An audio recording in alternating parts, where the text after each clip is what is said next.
In Lagos, life moves at a speed that doesn't wait for anyone.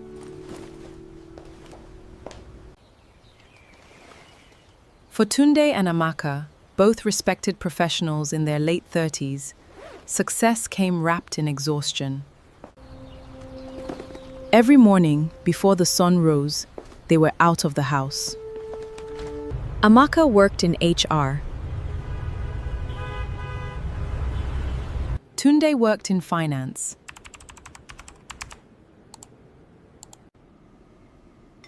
They had comfort. They had help. But they didn't have time.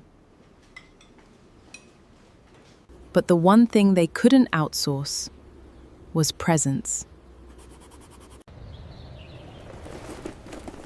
Leaving home at 5 a.m., returning at 9 p.m. on a good day, or after midnight on days when the traffic is unusually heavier than other days.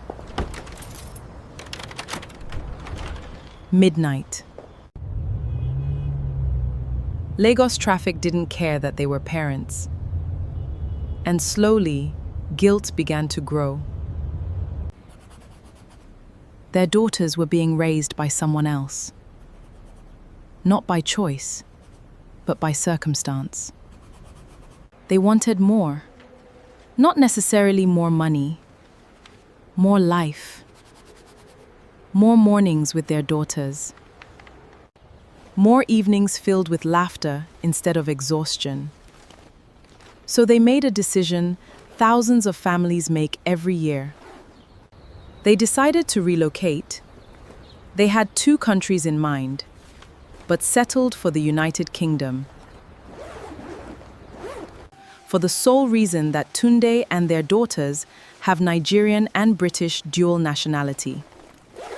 Not for greener pastures, but for a gentler life, more favorable to be present parents in their daughters' lives.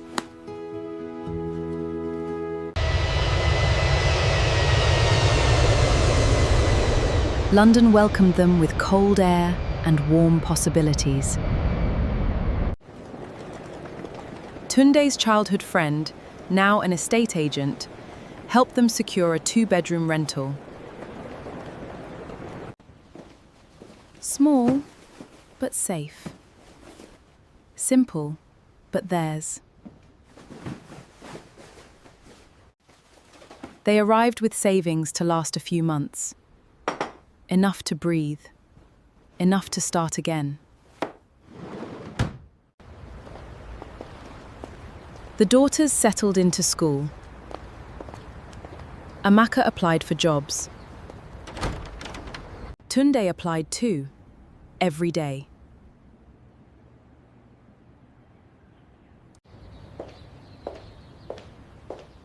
When Amaka got a job, it felt like a breakthrough. The pay was good. The commute was long, 90 minutes each way. But nothing compared to Lagos traffic. For the first time in years, she felt like a present mother.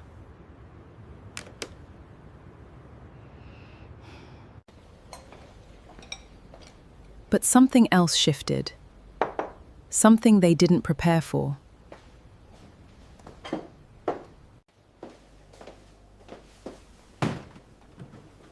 In Nigeria, they had help.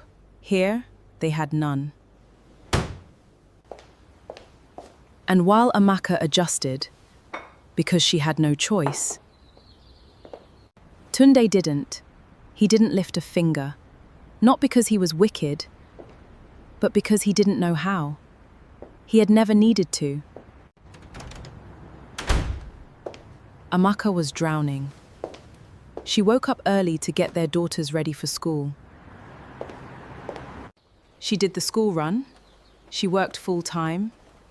She cooked, cleaned.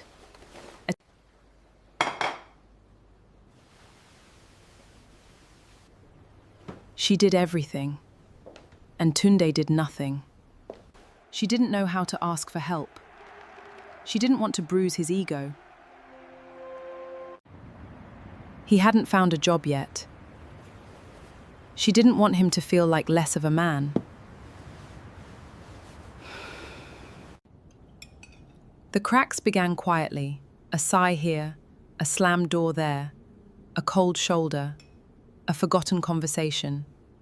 Tunde felt useless, but instead of helping, he withdrew.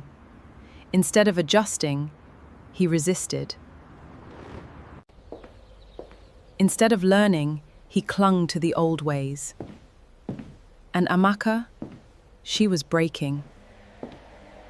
One night, everything spilled out, not in shouting, not in insults, but in tears.